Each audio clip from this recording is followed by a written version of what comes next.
Hello and welcome back to Reality Check, and we're now at that point where we try and answer some of your many questions with answers. I can't always guarantee I can give you an answer, but we can certainly give it a good go. And to help me here is Alex. Alex, thanks so much for joining us again. Please fire away. All right, thanks for having me. This week we have a lot of people online asking about Elon Musk's interview on Joe Rogan. They were talking about UFOs, UAP. People want to know what you think of Elon's response. Okay, so Elon Musk, in his interview with Joe Rogan, made a particular comment that I think a lot of people have picked up on.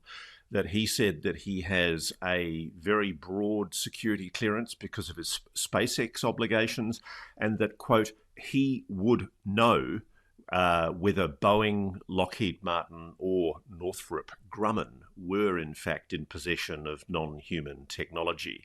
And he said adamantly to Joe Rogan that he, as far as he was aware, he did not know of any such claims that they were in possession of any non-human technology. I'm sorry, I just don't believe Elon. I'm calling it. I think Elon has been read into the program, and I don't think he can talk about it. That's certainly what I've been told by people, that Elon Musk has been read in to aspects of the program. And frankly, if you accept what people like Christopher Mellon, former very senior Defense Department official, say, which is that it's routine for space satellites and craft in orbit to see strange objects, anomalous objects in orbit, it's kind of understandable that you would want the principal of SpaceX and probably the senior people that he works with to be briefed in that there are certain national secrets that need to be protected. I'm sorry, I just don't accept that Elon Musk is telling us the full story. And I am told reliably by people that he has been read in. End of story. All right, the next question we have is from Mike. This is via email. He said, if you had the opportunity to interview Donald Trump and you were only allowed to ask him one question about UAP, what would that question be? Mr. President, hypothetically, if there was a non-human intelligence engaging with this planet and it's been kept secret for a very long time, what would be the reason why you would accept a need to suppress that secret? Because you've made so many promises that you're going to tell the truth, that you're going to be transparent about UAPs, UFOs, and so far you haven't delivered. What would the secret be that would stop you from disclosing that to the public? Speaking of secrets, we had a couple people online, and we have a person named Dean from X asking what you know about a large government building that was created to hide a UFO and the location of that. And I've said countless times, and I'm sure Dean and his colleagues know this well, and they somehow think I get embarrassed about having to talk about this. I don't. I've made it very, very clear. I cannot reveal the location of an object which I am told is a non-human craft of such substantial size it could not be moved. It can't be moved from that location for a whole series of very sensitive reasons, because it's a very, very sensitive national security area. And there's a genuine concern that because of the facility built on top of it, it could jeopardize the lives of young men and women working in the best interests of both of our countries to reveal that location. And frankly, I don't care if people have a go at me and basically say, oh, you should reveal this. You have an obligation to reveal all. You don't understand what journalists' roles are. Journalists are patriots as well. They're national security responsive as well. And when somebody from the national security system who I respect says to me, look, you should know about this, but at the same time, please don't reveal the location, I will respect that. Journalists are not in the game of irresponsibly revealing things that jeopardize national security and put young men and women's lives at risk. We have another question from a user on X. This person is asking, have you ever heard of the Technology Management Office?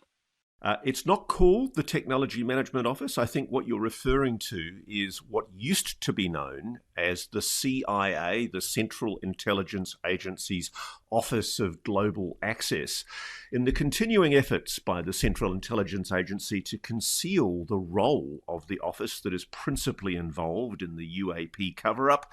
They've done what all good cover-up artists do, and changed its name.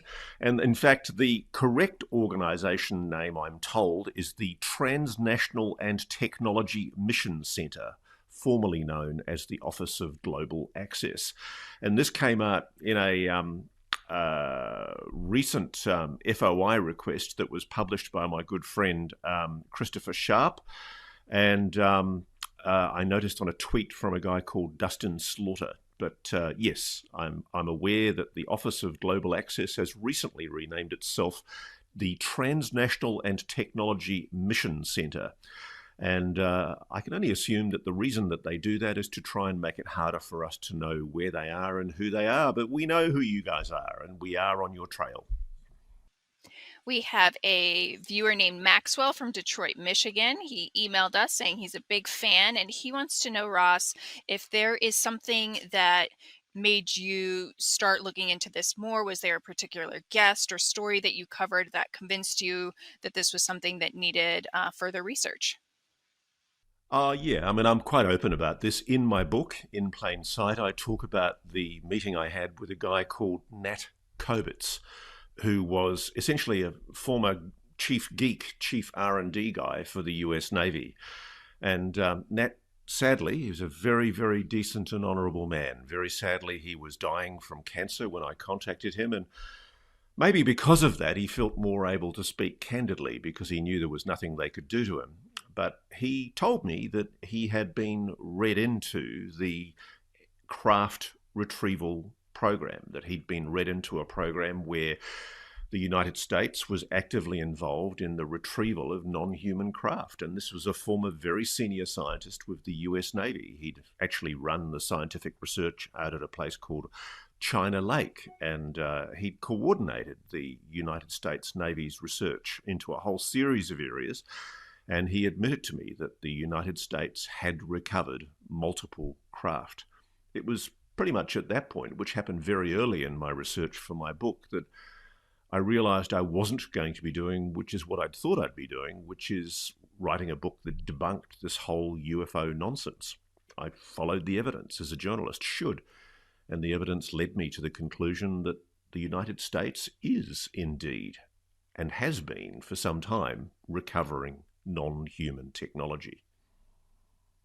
All right, we have another question from a user on X. Lindsay is asking, Ross, they love your work. They said, you've probably been asked this 1,000 times, but any updates on the metallic sphere that Gary Nolan was going to inspect and analyze? One of the problems we have with trying to get an analysis of those metallic spheres is we can do an external assay of the metal in those spheres, but we can't cut them open.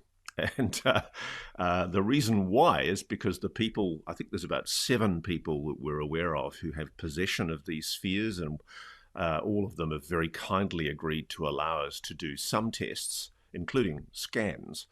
But the problem is, to actually see what's inside, you've got to cut them open. And a lot of them, most of them, everyone we've spoken to, don't really want us to damage or destroy their spheres, whatever they are, because they perceive them as potentially having some kind of value. So we're in negotiations at the moment to get a scan done. And really, frankly, what's holding me back is getting across to the United States, getting the resources together to transport the sphere by road, because it can't be flown. No airline will take these things, and it has to be driven a very, very substantial distance. It'd be quite a road trip. Roscoe with a giant metal sphere sitting on the seat beside him, probably strapped in with a seatbelt, not quite knowing whether it's alien technology or not.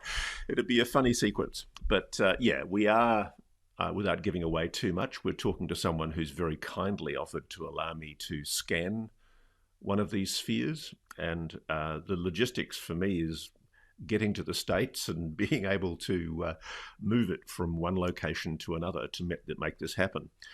People need to understand we do this work on the smell of an oily rag. We're not hugely resourced. I live in Australia, and for me to get to the United States and meet these trusted people is a big operation. And that's happening very, very slowly. All right. David from X has a two-part question here. Ross, do you think we're seeing two distinct attempts at disclosure emerge?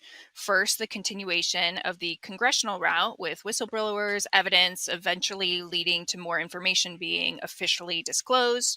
The second, the new, more do-it-yourself route led by people like Jake Barber, seeking to improve the reality themselves, and then the new private sector investment to help discover and develop technology. And do you think one of these is potentially more successful than the other, or could be? Oh boy, that's a hard one to call. I mean, clearly there are still some in Congress who are pushing for the return of the UAP disclosure laws to be put before the Congress for a new vote. I'm a little bit despairing, frankly, about Congress's level of interest in this subject matter. Clearly, the new president, President Trump, has not issued a executive order for the release of UAP files, as he promised he would do. People should be writing to the new president and demanding to know why he has not issued that executive order. It's a bit of a slap in the face, actually, for a lot of people, because he's given executive orders for the release of the JFK files, the Epstein files, MLK, RFK, but we haven't seen any kind of move to release the UFO files that he so prominently and adamantly promised whilst he was competing for the presidency that he would release. So I'm a bit, frankly, disconsolate about the prospects of this new administration honouring its promise. Has the new president wimped it? I suspect he may well have done. Ross, the last time we spoke and did a Q&A, someone had asked about what European countries know about UAP. Another person from YouTube is now asking if we know anything about countries in Asia, and same with the Middle East.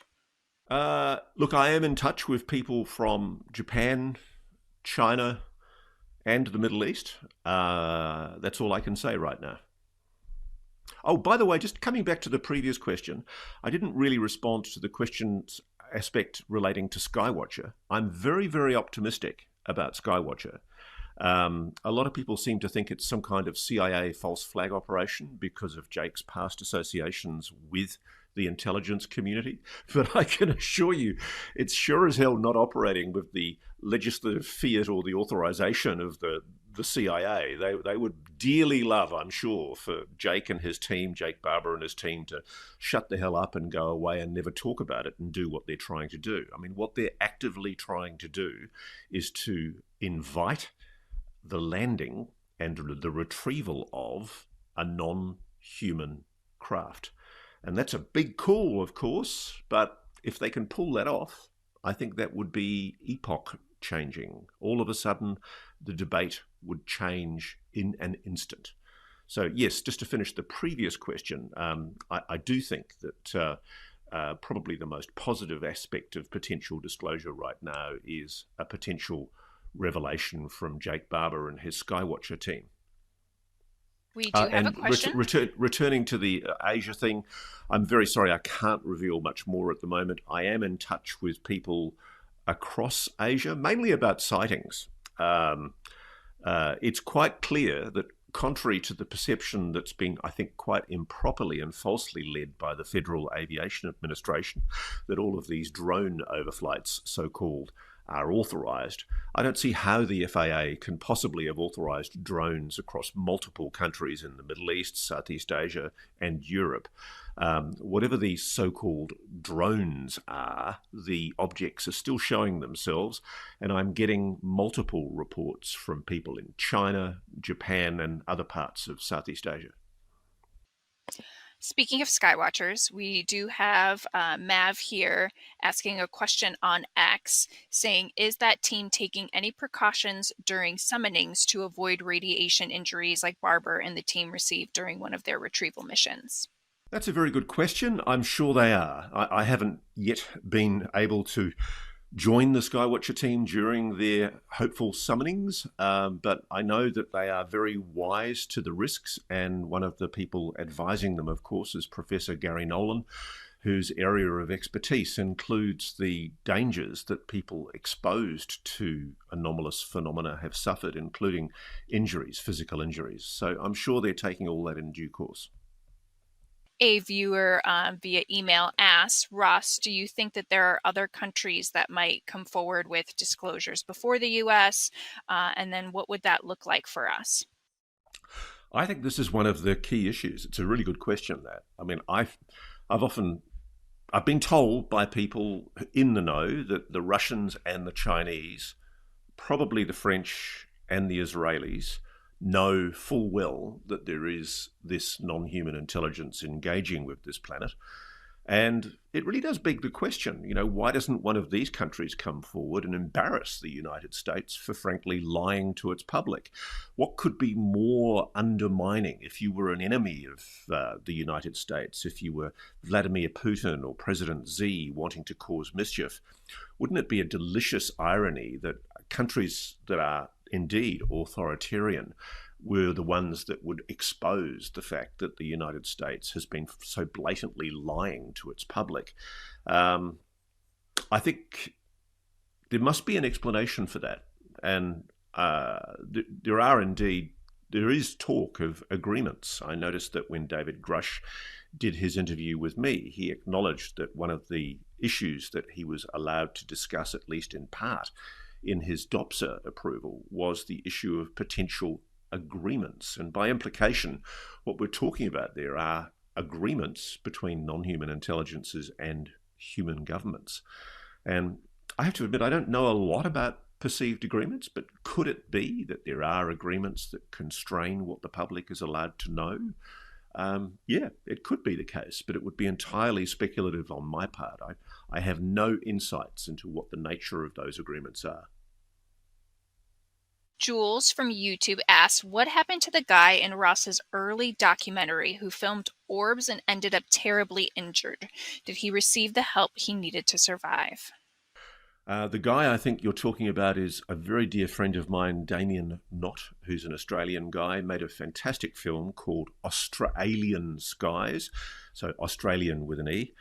And it's a great film. And Damien, for much of his life, has been able to, for some reason, attract or draw the phenomenon. And he's filmed it repeatedly and captured quite extraordinary imagery.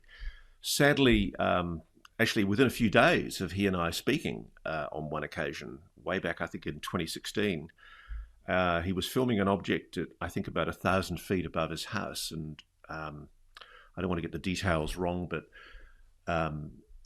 it dropped suddenly and somehow irradiated him in his backyard.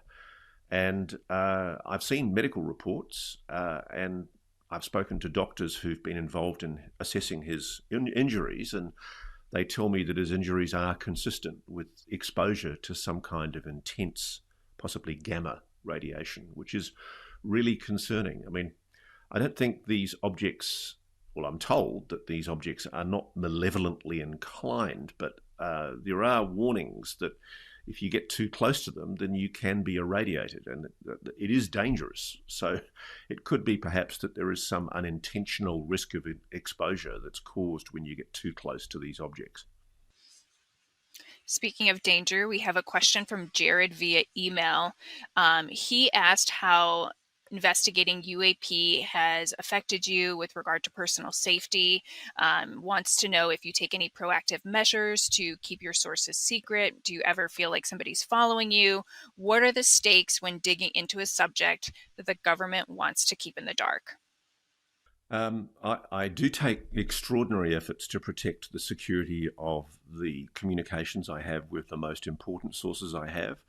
I don't believe any so-called encrypted communications system known to a lot of people is secure. I use systems that are completely, I think, largely unknown to most people, and I'm not prepared to talk about those. As a journalist, look, I've covered a lot of horrific stories in my life. I think the worst experience I've ever had was being told by the principal of a bikie gang that he would chainsaw my head off if I wrote the story that I intended to write for my book about outlaw motorcycle gangs. But the cops that I told about it said to me that the best thing I could do would be to write a book and not be intimidated by that kind of nonsense. Generally, frankly, if somebody threatens you, more often than not, they don't intend to do something about it. What is more often the case is harassment. You know, there are intelligence community troll bots on the web, much, much more so than have ever existed before. Most of them created in around October, November last year. And they give themselves away on Twitter because they often say exactly the same things, use the same language, and they're all trying to sort of negatively declaim the work that myself and other investigative journalists are doing to try and investigate this story. And I think that's the most insidious way that the intelligence community operate. They're trying to discourage public interest in this subject by continuing the taboo and the stigma and the ridicule. But frankly, the degree of interest that I've seen from this audience, this wonderful audience that are listening to me now, indicates that it's just not working. I don't think people buy anymore this bullshit nonsense from the national security state that there's nothing to this subject matter. They know full well that there's a wisdom of the crowd. They're not buying it anymore, and frankly, the continuing cover-up is a pathetic joke. And it's only a matter of time, I think, before someone eventually catastrophically leaks it in a way that is deeply embarrassing for the United States and other governments. So, yeah, I mean, I think there's always a threat in any kind of story where you're telling stories that governments don't want you to tell. But I don't want to sound flippant or disregarding of that issue, but somebody's got to do it, and I am. All right. Well, that's all the time we have for this week. Well, thanks very much, Alex. And just a reminder to everybody is that when you're listening to this show, you can ask questions in the comments and we'll try and answer them next time. Or you can just send me an email at realitycheck@newsnationnow.com, and Alex and I will endeavour to get to answering them at some stage in one of our future shows. In the meantime, look forward to seeing you on the next Reality Check on YouTube. Best wishes and goodbye. We've been told for years that wrinkle creams are the easiest way to look young. According to Dr. John Lake, the world-renowned Beverly Hills beauty expert, most wrinkle fixes on the market are nothing more than glorified moisturizers. Recently, Dr. Lake has focused his attention away from mainstream cosmetic practice to pursue a revolutionary anti-aging breakthrough. One that some experts say could empty the wallets of the cosmetics industry. His personal clients have dubbed his new do-it-yourself technique the age rewinder method because it can take years or even decades off your appearance in under 2 minutes. I need some of this stuff. Dr. Lake has released a step-by-step video to the public, free and uninterrupted, where he outlines exactly how to use this simple solution from home. The video has racked up 2.3 million views and counting. So far, thousands of women, what about the men, are reporting they look decades younger. So you can find out more about this yourself right now. Go to bhmd1.com/Ross or click on the link in the description box below. That's bhmd1.com/Ross. Now, there is one thing that Dr. Lake asks from his viewers. If watching this makes you look and feel younger than you have in years, then please share this video with your friends and loved ones. Together, we have the power to make as many women as possible reclaim a youthful look. Go watch the video at bhmd1.com/Ross right now, or just click on the link in the description box below. Thank you. Now, on with the show.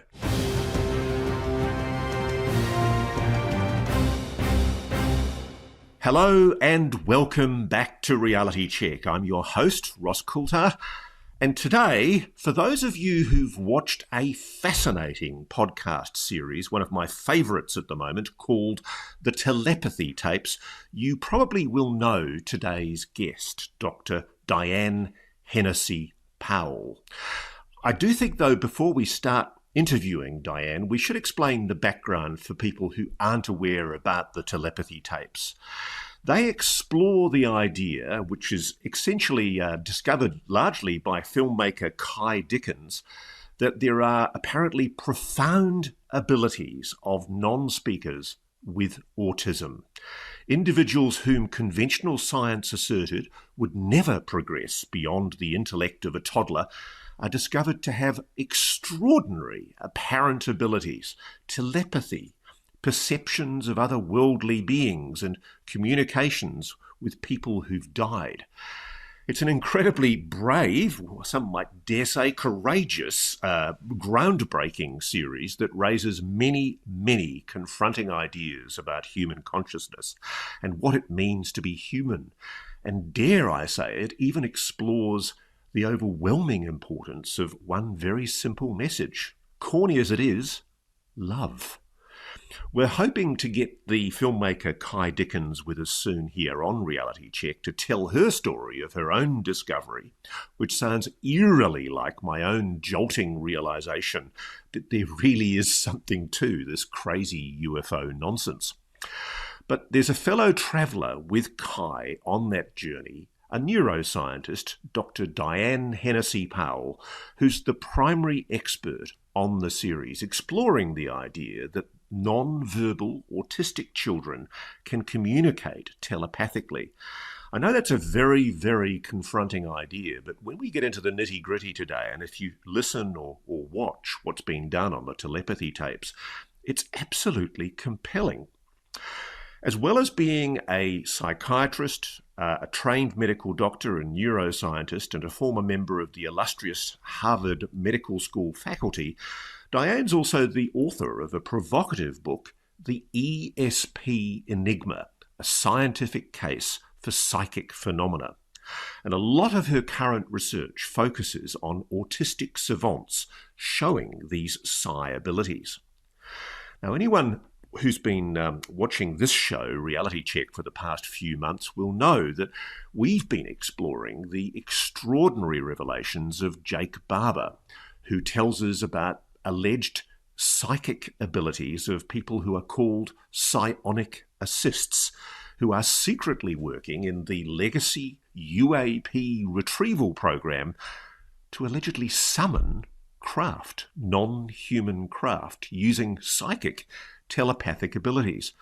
It's wacky sounding stuff, but I tell you, I've seen it for myself. And I'm just wondering, Diane, I know from Jake that you've been invited to be part of the Skywatcher team, and I just wonder, bringing you in here, have you yet had any opportunity to witness a summoning of a UAP by the Skywatcher team? And are you likely to be doing so in the future? No, I haven't. And yes, that's definitely a possibility for my future. But can I correct the record here? Because Sure. so Kai Dickens did not discover that these autistic children are psychic. I'm the one who Oh, discovered. no, I didn't mean to suggest that. What I'm suggesting is that she's done the voyage of discovery, if you like, through the telepathy tapes and brought it to, if you like, popular attention. I'm well aware that you and indeed many others going back through history have done a lot of work on, if you like, psychical research. But I guess what I'm talking about is the fact that the telepathy tapes has brought to public attention an awareness of a phenomenon that's been talked about for much of the last century or so. But there really hasn't ever been, as far as I've seen, any compelling scientific evidence that comes anywhere near proving the possibility of psychical phenomena. Before we start, and I know your position on this, I know that you are not categorically stating that what's shown on the telepathy tapes is telepathy. You've actually been very careful, and there's been a lot of, I know, misrepresentation of your position on this. I wanted to give you upfront an opportunity to express your position. What's your position on what the telepathy tapes show? What have you witnessed in the telepathy tapes? What have you witnessed with these autistic savant kids? What do you think we are potentially seeing? Well, okay.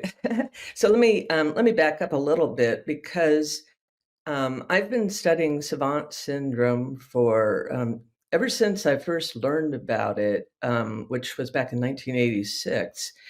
And I realized at the time that what savants could do, and the majority of savants are autistic, um, is so similar to what we call psi, that indeed many of them might actually have psi abilities. And so I put that out there as a theoretical construct about 15 years ago and started receiving calls and emails from families all around the world saying that I was right and that their child had these different abilities. But I'd never had sufficient funding to uh, explore it as much as I had wanted to. And there have been, before I met Kai Dickens about 4 years ago, there were 3 children that I had studied intensively. And the evidence I saw with those 3 children is more compelling than any of the evidence that Kai has seen, because we haven't really actually formally tested a lot of those children that are on the podcast. We're waiting to test them. So that's part of the difference in our perspective. And so I've seen children who've been. I worked with a boy named Ramses, for example, who was verbal. So we that gets rid of the controversy over the use of a letterboard as a means of communication. And Okay, I've I think seen him actually speak can I can the I just answer. quickly? Our audience won't have seen much of our audience won't have seen the telepathy tapes or understand what you're talking about, and I think I need to explain to our audience here that one of the things that the telepathy tapes shows is the use of facilitated communication, where they're using spelling to communicate, which is S2C, or the rapid prompting method, RPM. And that's often where somebody who's non-verbal, their facilitator is holding a board up, for example, in the air, and they're basically the speller, if you like, the person with the non-verbal situation, is basically pointing to the symbols on the board in order to be able to communicate. And that's controversial because, as I understand it, there's a body called ASLA, the American Speech Language Association, which basically thinks it's an invalid scientific method because it requires prompts on the part of the facilitator who holds the letterboard. So just so our audience understand, we're going to get into this later. There's a whole huge controversy about the use of these kind of techniques, facilitated communication techniques. But what Diane's now talking about is somebody who didn't need those facilitated communications techniques. Let's go from there. Okay. Yeah. So Ramses was someone who could speak. And I went and evaluated him when he was 5 years old.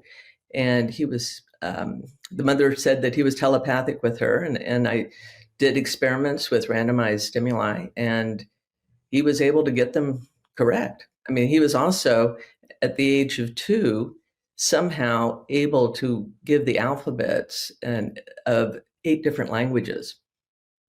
So he had a condition called.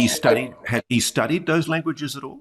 It's not clear. I mean, it's not clear that he'd studied them at all. The mother said that there was no record of him having ever studied them, and yet he could read Arabic, Russian, Japanese, Spanish, English, Hindu.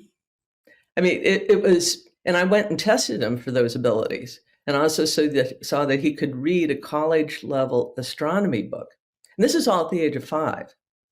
He could do, he could do complex math. And this is a child who hadn't even been to kindergarten yet. And in fact, he actually got kicked out of kindergarten because he was counting to, when they were trying to teach the children how to count, he was counting to 1,000 in 8 languages. So he's your classic savant, an extraordinary, prodigious savant, the kind that Daryl Trefford had studied. And and so the fact that he also could read his mother's mind was like, yeah, I mean, he can do all these other extraordinary things. I mean, somehow he's accessing information that he shouldn't have access to. Um, and then I've also did extensive work with a girl named Haley, who was able to type the answers into a talker, which is like an iPad that has an electronic voice. And she could have the talker sitting on a desktop. And how she was discovered to be reading someone's mind was that she was working with a therapist in her home who was just doing homework with her. And the therapist thought that she was one of these mathematical savants, just like how Ramses was, had savant skills in multiple areas, that she was able to solve these very complex mathematical equations and do it almost instantaneously. And so what happened though is that the therapist's calculator's battery died one day, and so she switched calculators, and the calculator was out of Haley's sight, and it displayed the answer in logarithmic notation. And Haley gave the answer in logarithmic notation. And it was at that point the therapist said, wait a minute, Haley, what's going on here? Are you reading my mind? And then Haley typed, yes, I can see the numerators and denominators in your mind, in your head. And so then she actually did some more, questions and a little bit of testing on her own. She's like, oh my gosh, how do I tell anyone this? So those are the kind of cases I've seen in the past. So I think that there's a reality to this phenomena. It's just that Kai and I have we only met 4 years ago, and she hasn't.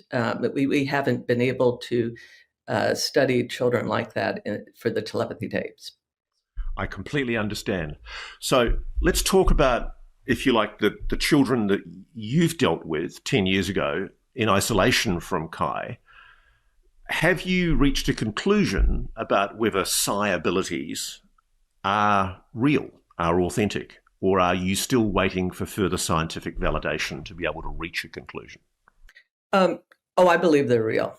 I do, and that's one of the reasons why I stopped focusing so much on the research, because I had presented what I thought was very compelling research in the past.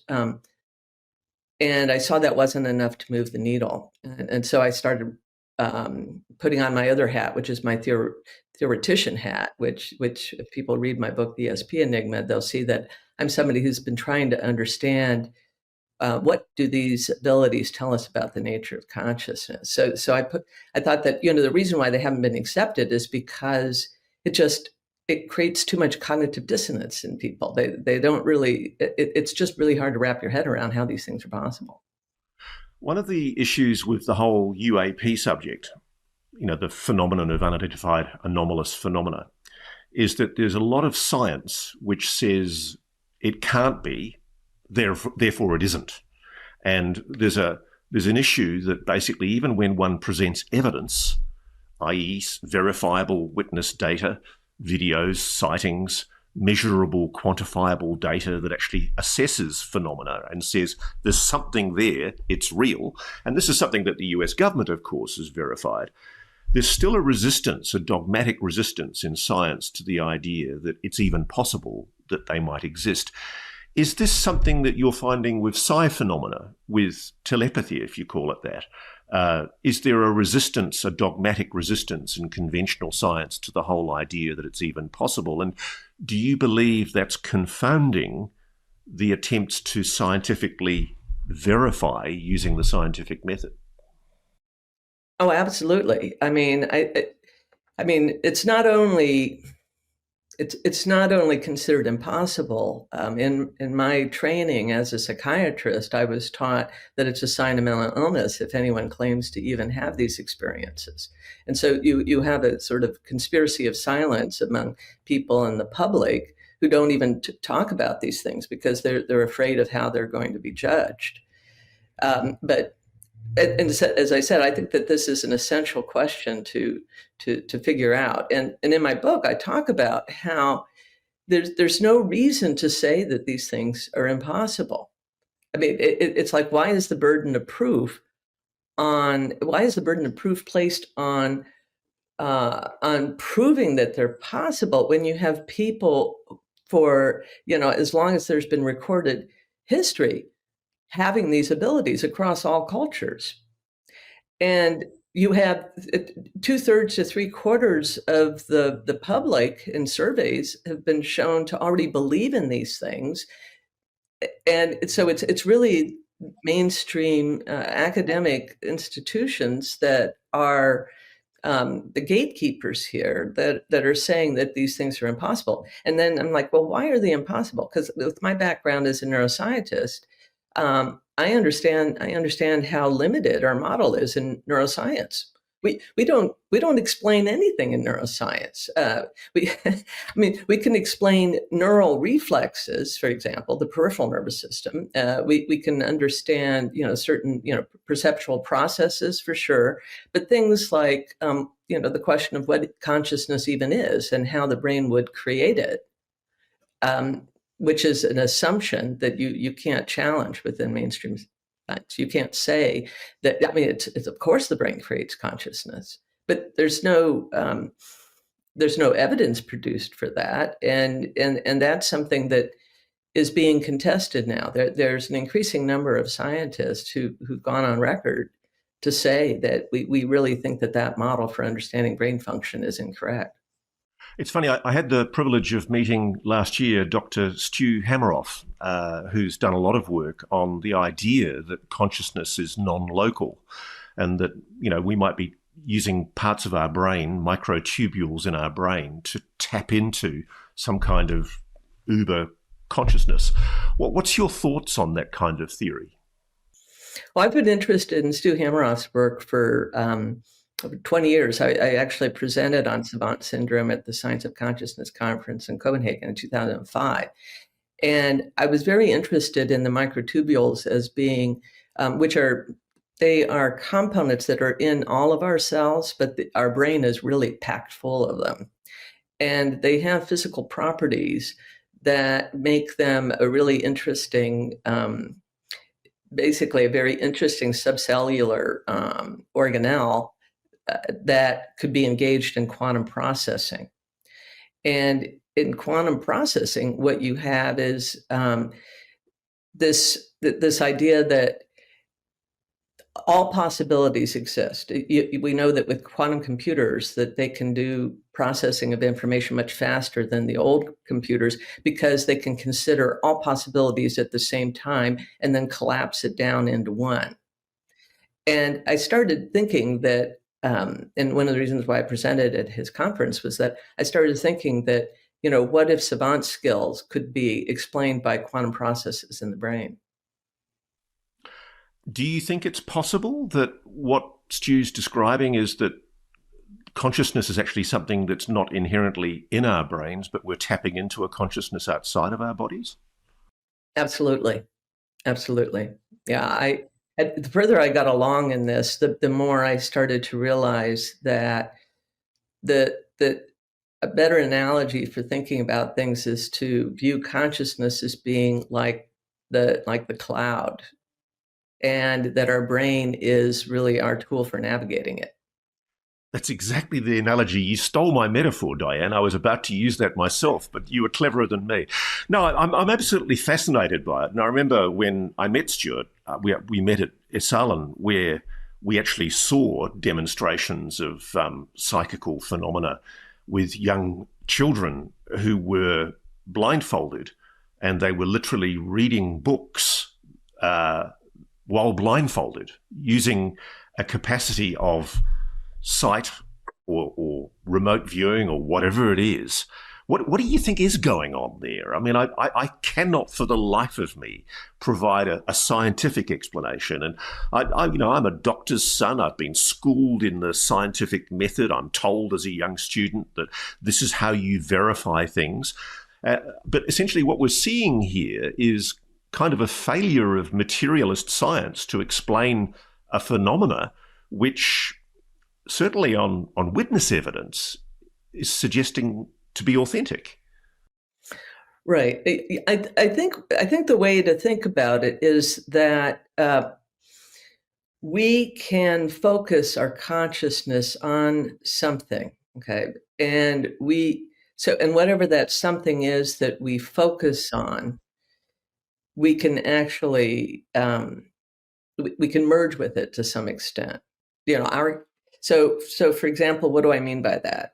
Let's use just the body, since we're all familiar with consciousness. Our conscious experience as an embodied being. Um, I remember when I first went to a class where they were trying to teach you progressive relaxation, and they're like, focus your concentration in this, in this particular part of your body. And I'm like, focus my concentration on that. But, it was like hard for me to imagine focusing my concentration. But then I found that with practice, I could do that. And so then it's like, well, focus your concentration just a little bit outside of your body. And so I think what happens is that we can use our ability to hone in on whatever it is we want to actually gain information from that. But we tend to not. We tend to stay in a very we tend to stay in a way that where there's a lot of noise in the system, and we're thinking rather than trying to perceive. So it's about engaging in perceptual processes as opposed to analytical processes, if that makes sense. Let's talk about the young fellow, is it Ramses, the young boy that you were talking about, who was not nonverbal and could speak, but basically was still showing these psi abilities. What do you think is going on? Try and explain to me, please, as a layperson, what's your hypothesis about what and why he's able to do? Well, so I really think that one of the things that's missing from our conception of things is information. And I think that we live in informational fields. So like we were talking earlier about, the cloud, and that the brain is just a navigational tool, okay, for consciousness. And so we're surrounded by information. And how is information encoded? Information is encoded in sound and light. That's how we're able to have this conversation we're having here over a video conference. So then there's information that's encountered in sound. So, for example, radio. It's either in the modification or modulation of the amplitude, or in modulation of the frequency. That's why we have AM radio or FM radio. So that's how the information is encoded in that. Similarly, information is encoded in sort of pixels in light. So you'll have all of these different colors or shades of gray and black and white that are put into a pattern. And we recognize patterns. So if you're doing the visual system, it's pattern recognition, and information is encoded in these different pixels. Sound, it's in the frequency and amplitude modification. And so here we are living in a universe in which we're surrounded by all of these frequencies in both light and sound that are outside of our visual and auditory capacity to detect. And so you think that these kids or these people that are displaying these psi abilities somehow have this ability to tune into that frequency? Yes, I do. I think what happens is that the information is contained within the waves, but those waves are at frequencies that most of us aren't tuning into. I mean, just like you see how different animal species can detect, for example, infrared light, which is below our visible range, or ultraviolet light, which is above our visual range. And one of the things that we know about autistic children is that their perception is different from ours. For example, a lot of autistic children have perfect pitch. and they complain of being that they're very light sensitive and sound sensitive. That they in fact they have to. There's some autistic children that have to wear noise canceling headphones just to navigate around because they can hear too much. Or there are children who can hear a conversation that's happening down the block while they're in their house, and these people Oh, are that's outside. interesting. So, I mean, I've met autistic kids, and one of the things you see often is they get overwhelmed, and they basically have to retreat, go and find themselves in isolation because they're just overwhelmed by stimuli. Do you think that's what's happening? That they're such good receivers, if you like, they're attenuating into so many frequencies, they just get overwhelmed. Yeah, I do. Absolutely. I think that's, and some of them, if you ask them why they're getting overwhelmed, that they'll say that they're hearing too many, that they're hearing too many voices. You know, some of these children during the experiments, if there's too many people in the room, they get overwhelmed because they're picking up so much, and that's what they claim. Now, I have no way of knowing, are they picking, you know, what are they picking up? But they claim that they just hear too many voices. And then another perceptual difference is that they perceive time differently. Oh, really? How so? Um, they they experience time. They experience time in a more well. Let me put it this way: that there's experimental data that shows that they have a different flicker fusion frequency than us. And what the flicker fusion frequency is how far apart you would have two. Let's say you have a light bulb and it's putting out light, and if it once it reaches a certain threshold, a certain frequency, you just experience that light as continuous, but it's actually pulsing. So for them, they experience it as continuous at a different frequency. Wow. So the thing that really shocks me, and it's an emotional response to what I've seen, for example, on the telepathy tapes, is a lot of medical science has suggested for centuries that autistic kids are stupid, that essentially they never really progress beyond the intellect of a toddler. And the schooling that they've received, the education that they've received, is essentially talked down to them. There's a huge tragedy here if this is true, because the implications of what you're saying are these kids are just as potentially as intelligent as the rest of us, if not more so, but we've basically assumed they're stupid. Absolutely. I mean, that's one of the things that's been it's been heartbreaking, really, to see how these things have evolved. You know, in terms of you know, when I first started studying these children, I was, you know, as interested in their psychic abilities. And then I learned about how they really are perceived as being mentally retarded, when mental retardation has never been a component of autism. It's totally independent of IQ. And as somebody who's trained in neuropsychiatry, I also understand all of these I understand the different regions of the brain and what role they play. And I was aware of the fact that there's something called expressive aphasia, and that's where there's damage to a part of the brain that's in the front of the brain called Broca's area. And if there's damage there, you can't use your hands or your vocal apparatus very well. And that's what's necessary for the expression of language. Whereas there's another area of the brain that's called Wernicke's area that is the understanding of language.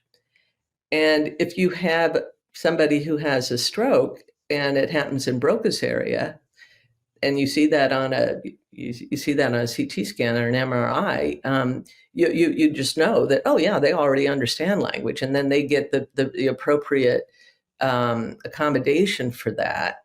Whereas with these children, because their development gets disrupted during the time that they're developing language, they never are given the you know, the assumption that they understand language is denied them, and they're treated as though they have a very primitive understanding of language, even though they're continuing to learn language just like other children do. They just can't express what they've learned. You know, the thing that fascinated me about the conventional dogmatic scientific response to both the telepathy tapes and your work is that, if I can be so bold, there's often been a misrepresentation about what you're actually saying. The dogmatic scientific community often suggest that there's coaching going on, and they rely very heavily on this facilitated communication to suggest that these non-verbal kids who are showing alleged psi abilities are actually being helped by the communicator, by the facilitator. And the thing that fascinates me, though, is that from the cases you're talking about, like the cases that aren't involved with the telepathy tapes, it's quite clear that they are showing abilities that can't possibly involve facilitated communication, unless that mother whose child spoke 10 different languages had somehow brought in language learning material for the child as a toddler that allowed them to download this information. Is it possible? I mean, do you think that what we're talking about here is that that child is somehow able to plug into information fields in some kind of quantum consciousness that are essentially downloading information to that child remotely? Yes. Yeah, I do. So, and there's also a condition called acquired savant syndrome. And there are many famous cases of this where you have somebody who's just your ordinary person who has something happen to them, like they have a severe concussion or they're struck by lightning. And what happens is they develop a savant skill immediately afterwards, where all of a sudden now they can do mathematics. I've got to tell you this. I had one of those. I did a story once with somebody who, she was a British woman, but she knocked her head, and then all of a sudden she started speaking this language, and everybody thought it was just babble. And then somehow they figured out that it was Rapa Nui, which is apparently the language of Easter Island. And she'd never been anywhere near Easter Island. Nobody to this day has been able to explain how it is that she was able to learn this language, but she suddenly developed this capacity. What you're describing there is this ability to remotely plug into information downloads. That would explain it. Yeah, absolutely.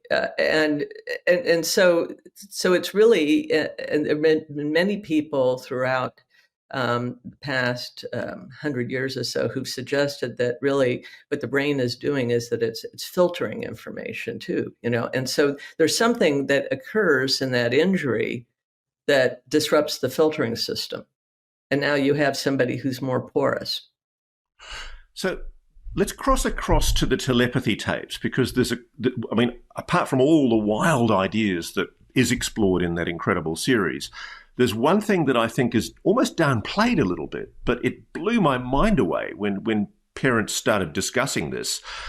There are children who are nonverbal autistic who have relationships with other kids, in some cases in other parts of the United States, like they've never met physically. But it was clear that they knew each other and that they were communicating in a location which has come to be known as the Hill. Can you explain the Hill concept to me, please? Sure. And I want to say that I first heard that these children were telepathic with one another back when I was in India, about 14 years ago. And this concept of the Hill, what's interesting about it is that I first heard of it when I was down in Atlanta, and we were, Kai and I were doing tests with two boys down there who were friends. And that's when one of the parents said, "Oh, they both go and they talk on the Hill." And I'm like, "What are they're talking on the Hill?" "Oh yeah, that's a place where these children gather together, kind of non-locally, and they have these conversations." And And at first, when I first heard it there, I thought, oh, well, this is just something between John Paul and Houston. But then we had people who had not heard of the telepathy tapes that hadn't aired yet, who also mentioned the Hill. And so, just to be, so then it's just to like, be, what is the Hill? But one of the things that's interesting is that this one child said, well, there's more than one hill. There's a hill for different age groups. And I thought, oh, well, that's interesting. That's kind of like having a playground at a school where, yes, the 7-year-olds are going to go, they're going to be talking with one another, and the teenagers are going to be talking with one another. So it's a gathering place. And more importantly, just to explain to our audience, it's a gathering place in the consciousness somehow. Exactly. It's not these kids sitting together or being physically in a location. It's kids, young people, even adults, communicating using their minds in some way to exchange ideas and information. And the thing I found quite poignant, to be honest, I was in tears at different parts of the podcast, was the fact that these kids that had been written off by medical science and described as intellectually retarded were actually telling books to each other, exchanging ideas, educating each other. I mean, do you believe that's really happening? Well, I find it fascinating. I find it interesting that the Hill is also described in a way that that Edgar Cayce described the Akashic records. That that there's basically information there, like a library of some sort. And so, do I believe that's happening? I think that it's at this point it's just anecdotal. What I want to do is, I don't have a reason to not believe it, but at this point it's anecdotal. And one of the things that I'm doing is setting up experiments to actually test it formally, so that we can see if we ask this child to, okay, the next time you go to the Hill, please tell this other child XYZ, and then see if the other child gets the information. Okay, so let's talk about that, because one of the common criticisms from conventional dogmatic science is that this is all unverified and it's unverifiable and it's just nonsense. And essentially it's parapsychology BS. Do you believe it is verifiable? If this is true, is it verifiable using conventional scientific method? Oh, I think yeah. I think that it can be verifiable. I think that it can be verified. There are experiments that can be done to test these sort of things, and that's what I want to do. So what would be the kind of experiment? Because I mean, I noticed Kai and yourself, you guys tied yourself up in knots doing all manner of things to try and make sure that when the telepathy tapes was recorded, the experiments were done in a way that was controlled. You removed televisions, any kind of possibility of visual prompts. There were screens on some cases between the mother and the child. But even then, there are still these accusations on social media and in various journals. I've spent a lot of time reading the allegations of a guy called Jonathan Jarry from McGill, who you wrote an extensive response to on the Telepathy Tapes website. And he makes the flat assertion, and it's wrong as far as I can see, that essentially the facilitators in the telepathy tapes are basically using the techniques of facilitated communication, which are essentially ventriloquizing these individuals, that these parents are somehow providing prompts. How do you deal with that? I mean, ultimately, even when you bend over backwards to do a controlled experiment, as yourself and Kai endeavored to do in the telepathy tapes, you still suffer the accusation that you haven't applied sufficiently rigorous scientific method.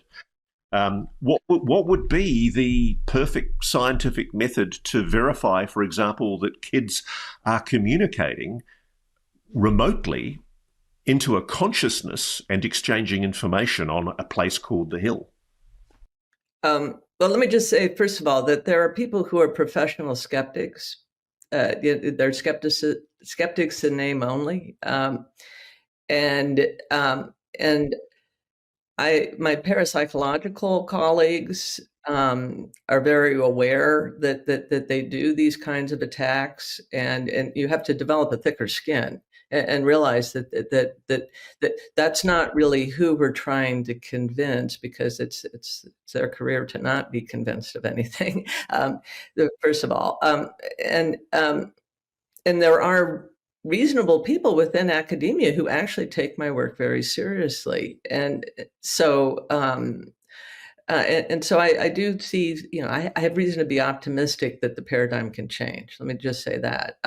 And then in terms of ability to verify, something like the Hill, as I said earlier, if we're talking about the children being able to communicate with one another, then doing an experiment in which you ask specific children to communicate a specific message with someone that night or the next day at the Hill, and then you see whether or not that other individual received the information, and so that would if you can do those kind of experiments, that would validate that concept of it.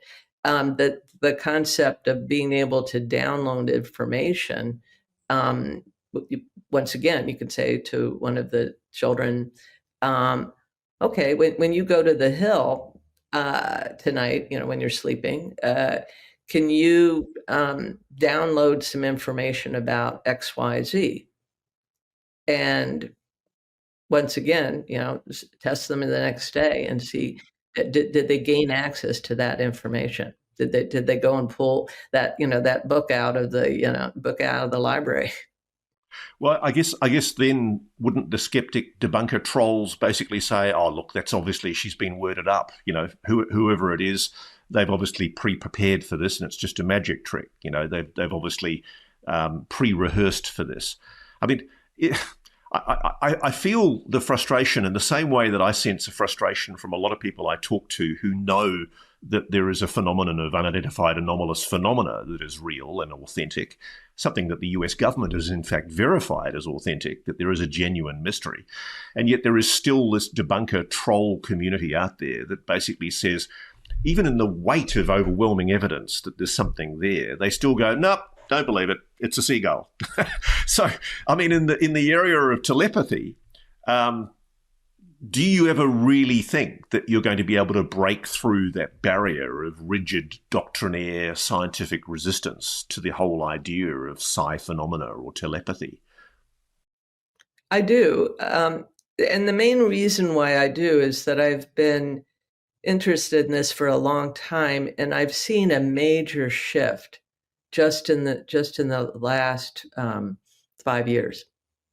I mean, when I first spoke at Stu Hameroff's conference, the Science of Consciousness conference, the person that they had doing a keynote speech there representing parapsychology was Susan Blackmore, who is one of these people who's a professional skeptic. And she was there saying, this is all bunk. She was saying, oh, I did an experiment in which I tried to bring on an out-of-body experience, and I wasn't able to do it. And she went into, why she thought all that's an illusion, and therefore all of parapsychology is nonsense. And I looked at that and I thought, boy, that, I'd listened to her lecture, and I just thought, boy, I mean, I saw so many flaws in what she was saying, first of all. I mean, but secondly, I mean, I found it a bit depressing, that there was that she was given central stage there, and that was the way that parapsychology was being represented.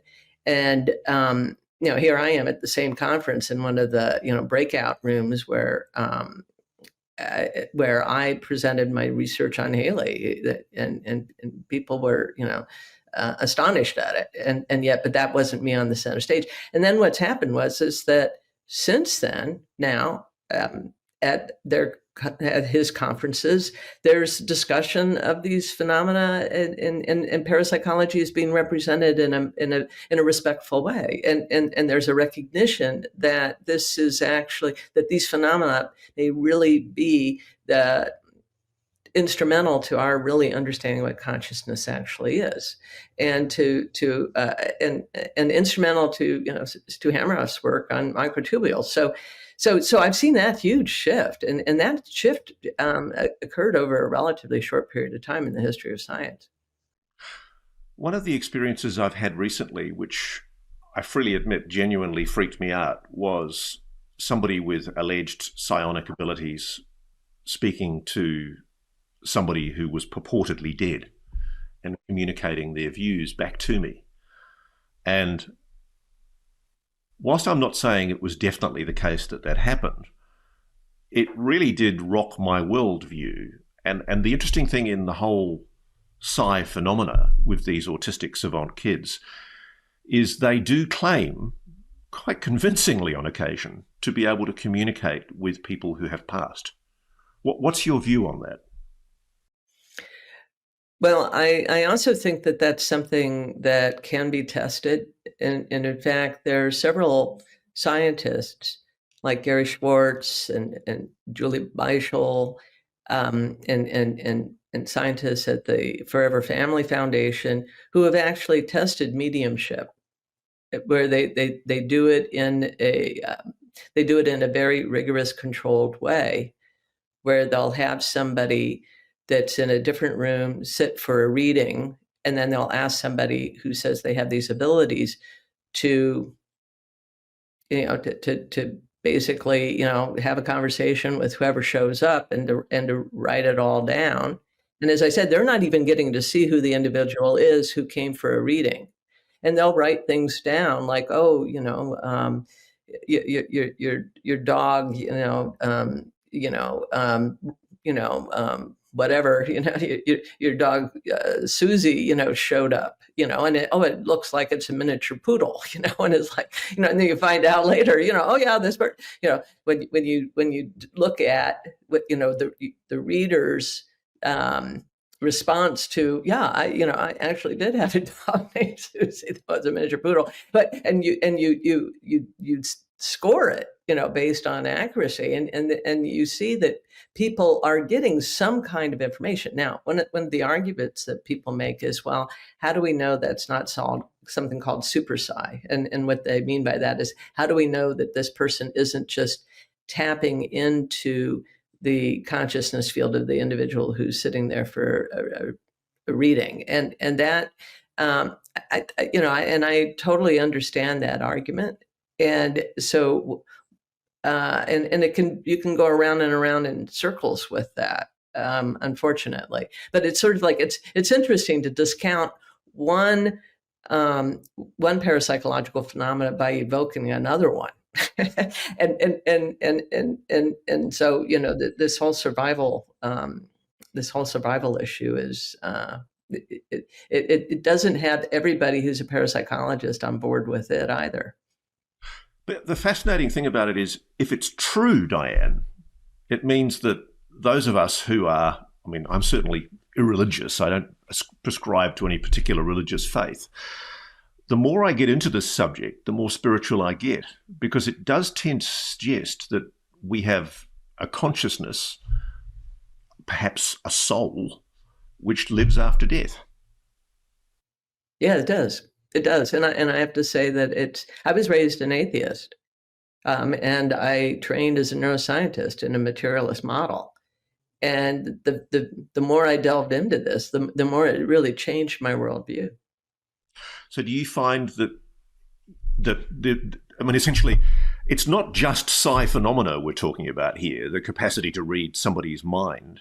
If these people, these autistic savants, are tapping into some kind of uber consciousness, the implication is that uber consciousness is possibly a field that we all move into after we pass this material realm. Yes, absolutely. Absolutely. That's what's most consistent with not only what these children say, but what the parapsychological literature has suggested. And what a lot of people's experiences are, for example, who've had near-death experiences. Where they leave the body, yeah, they say they leave the body, they have a perspective from outside the body. At that time, they see long lost, loved ones, and then they suddenly, their heart starts pumping again, and then they're back in their body, and they're like, oh my gosh, and they're forever changed as a result.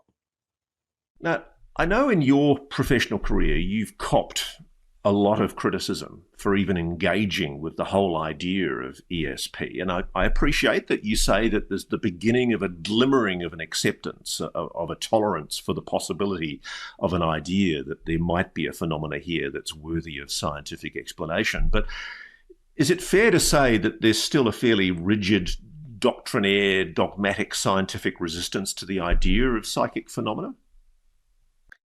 Yes, I would say that's fair to say. Yeah, we're not out of the woods yet by any means, but we're closer than we were so much closer than we have been my entire career.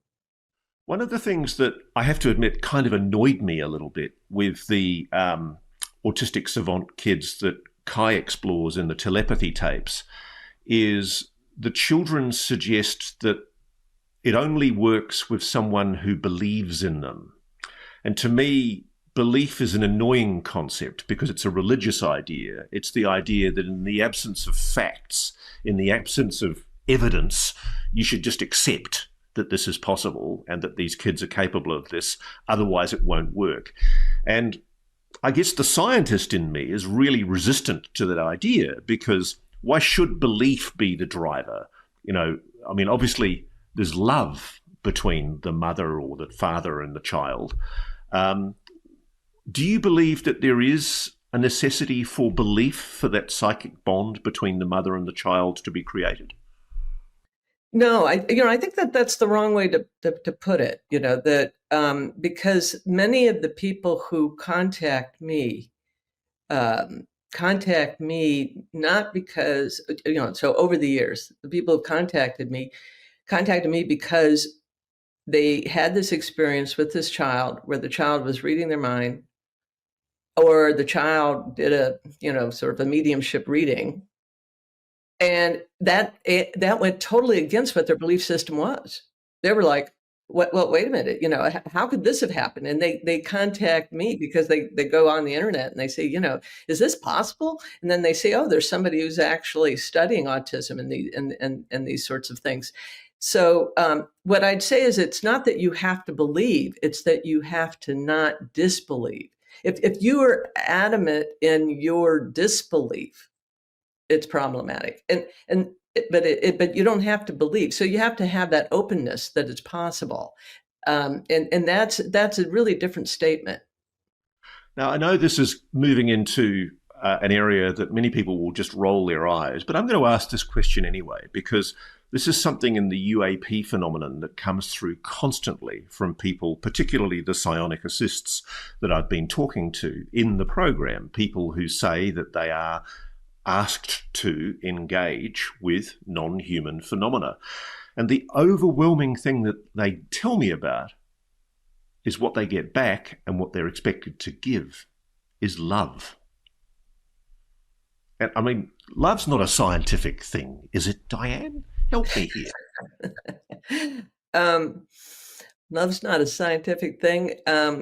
Well, I mean, the way I define science is it's a way, it's a way of, it's a branch of knowledge. The problem with science is that it became all about objectivity, and so there's not supposed to be any subjectivity. What I think about love is I think that love has a certain, if you will, vibe to it, which means a certain frequency to it. And we pick up people's vibes, and we're attracted to people whose vibe seems to harmonize with ours. And then if you have that harmonizing and that synchronizing, then you're more, all of these, sort of cliches actually have a basis in reality. We have a tendency to discount something because it's a cliche, and then we tend to think, oh, well, that's just a cliche. Well, wait a minute. Maybe cliches are actually truths that were spoken so many times that we now, we've lost sight of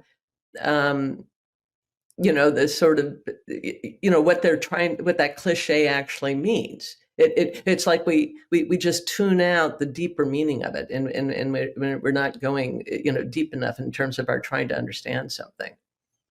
What I'm wrestling with is throughout my life, I've been told as a kid, you know, the scientific method is the only way of verifying objective reality. The way we test things is using the scientific method. Is there a flaw with the whole scientific method? Are we too doctrinaire in the way that we rely on the experimentation, replication, repetition of an experiment, verification method in order to verify reality? Yeah, so the way that I think about it is that we have two basic ways of approaching information, to be simplistic about it. One of them is it's something that we were taught, and it's something that we derive. Those are sort of, it's an analytical process. And then the other is the intuitive process, where it's just something that we just know, or we just have a feeling that there's something there. And the two are really supposed to inform one another. The best scientists throughout history of those have been the ones who had those eureka moments where they just have an insight that comes from a dream, or that comes from their intuition, and then they use their analytical skills to test it. And what's happened is a lot of scientists have been locked into just this analytical, and who else wrote about this, and intuition's been taken away. And there's nothing that says intuition needed to be removed from science. It can't be the whole thing. They need to be informing one another. Well, is it possible that what we call intuition is us humans in some way tapping into that, I don't know, akashic record, that quantum consciousness that these highly advanced autistic savants are much more capable of tapping into? So what we call intuition is actually us using that sense and not realizing that we're using it. Oh, absolutely. Absolutely. I mean, if you think about, so the way that I think of it is that the brain has like two modes, of operation. And one is the one that we use during our waking time, which is much more left hemisphere dominant, which is very, language based and analytical and logical. But then when we go to bed at night and we are in our dreaming state, that's when we access information that is, that's when the right hemisphere is dominant over the left hemisphere. And that's when we access information that we don't question it. I mean, we can have the most bizarre things happen in our dream, and we accept it because we're not using the left hemisphere analytical skills and dismissing it. And then after you have that dream, you oftentimes you go, oh my gosh, I have, you wake up in the morning and you're just like, oh my God, I have this new insight into something. You've picked up on something intuitively, and that can be something that is, depending upon what you're focusing on. If you're trying to focus on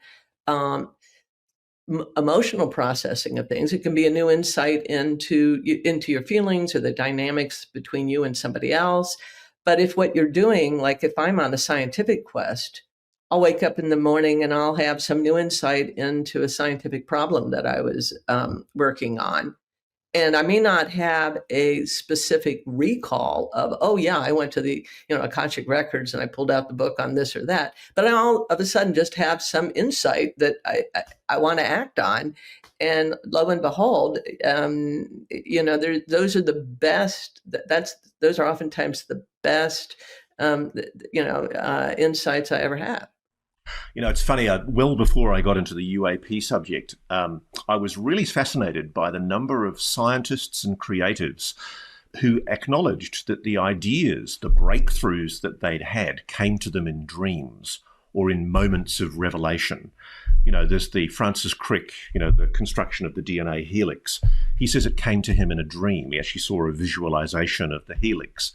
And it fascinated me so much, I started doing research on the number of scientists who've acknowledged that they've had these kind of downloads. And it's fascinating when you look at it, Diane, because there are phenomenal numbers of scientists and creatives, intellectuals, who ascribed the ideas that they've had to some kind of idea that came from nowhere, just in a dream. Moving on, I know we've got only a little bit more time left. One of the things I wanted to ask you is, what is it about? I want to explore the idea of what is it about autism that gives kids this enhanced ability. But more importantly, to get into that, we're seeing incredible increases in rates of autism at the moment, all around the world, both here in Australia and the US. Are they just reported rates, or do you believe there's something happening that's causing an increase in autism? Okay, well, the first question, in terms of, why is it that autistic individuals seem to have these abilities more so than anyone else? If you look at people who are autistic and you assess what is it that they have problems with, what are their deficits, and what you'll see is their deficits are usually, it's part of the diagnosis actually, that there's something quirky about their language. Either they don't develop they don't have the ability to express language, or they use language in quirky ways that are non-conversational. And so definitely left hemisphere deficits. And what are the savant skills? What are their unique gifts? They tend to be right hemisphere oriented. Visual spatial thinking, pattern processing, where they're capable of doing those things that are either more just pure perception or pattern recognition, gestalt thinking. Okay, and so it's one of the reasons why I predicted that autistics would be most likely to demonstrate these things, because it's their brains are functioning during their waking time more like how our brains function in our dreaming time, in terms of the brain, the way that the brain dominance occurs. So when we're in dreaming sleep, our right hemisphere is dominant over the left, opposite of what it is during the waking life. And then the frontal lobes also are quiescent. And in childhood, our frontal lobes are not fully hooked up to the rest of the brain. And so that's why I said that autistic children, it's like their brains, when they're awake, are more like how our brains are in dreaming sleep. And dreaming sleep has been reported not only be connected with intuitive insights, but there are people who've had psychic experiences in a dream who otherwise never have psychic experiences. And so that's that. And you want to say something to that before I move on to your second question? No, I was just thinking, you mentioned young children there, not quite having the connections ready yet. And it's funny because there's somebody I'm talking to in the Legacy UAP program who's talking to me about how children have been taught to use these psionic abilities because their brains at a prepubertal age are more neuroplastic. They can be taught to use these skills if they're showing any signs of those pre-psi abilities. Do you find that plausible? Oh, absolutely. Absolutely. And hormones do play a role in shaping the brain. Um, and so that's one of the reasons why you have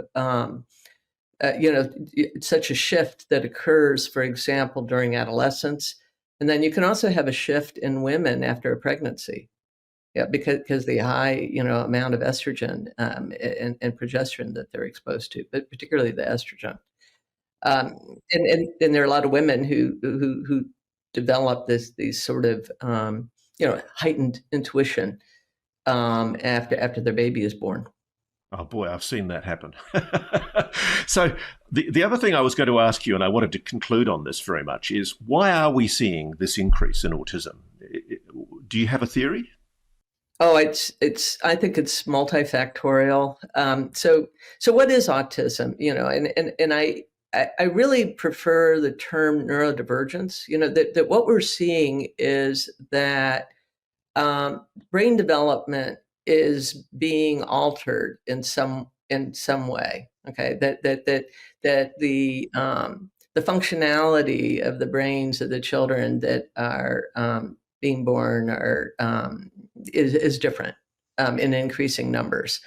And then what's the answer to that? Well, if you look at the world we live in compared to the world we lived in 40 years ago when I first started becoming interested in autism, we've introduced all of these unnatural elements that their effect on brain development has never been tested. We're doing ultrasound during pregnancy. Children are being born at increasing rates by C-section instead of naturally, and so then they're not getting the exposure to bacteria that they get coming through the womb, which then means that they they don't have the diversity in their gut of in their microbiome, which we know plays a role in autism and in just psychological states in general. Then you have children who are when they're born, the umbilical cord has tens of thousands of chemicals in it. The placenta concentrates chemicals in the fetus. It doesn't filter them out. It's designed to concentrate nutrition in the child, so that you have all of these unnatural chemicals in our food, in our air, our water. And then on top of that, we have all of these artificial electromagnetic fields that we're being exposed to during brain development. On top of that, society has changed in terms of how much time parents, spend with their child. Their children, they're being babysat by, iPads, iPads and televisions. The internet's being used as a means of entertaining, a young child. Then their immune system, the immune system of children is being overstimulated, and we know that the cells in that there are cells in the brain that are similar to macrophages, and they get stimulated when the peripheral immune system gets stimulated, and they play a central role in the wiring of the brain. So that's going on as well, and so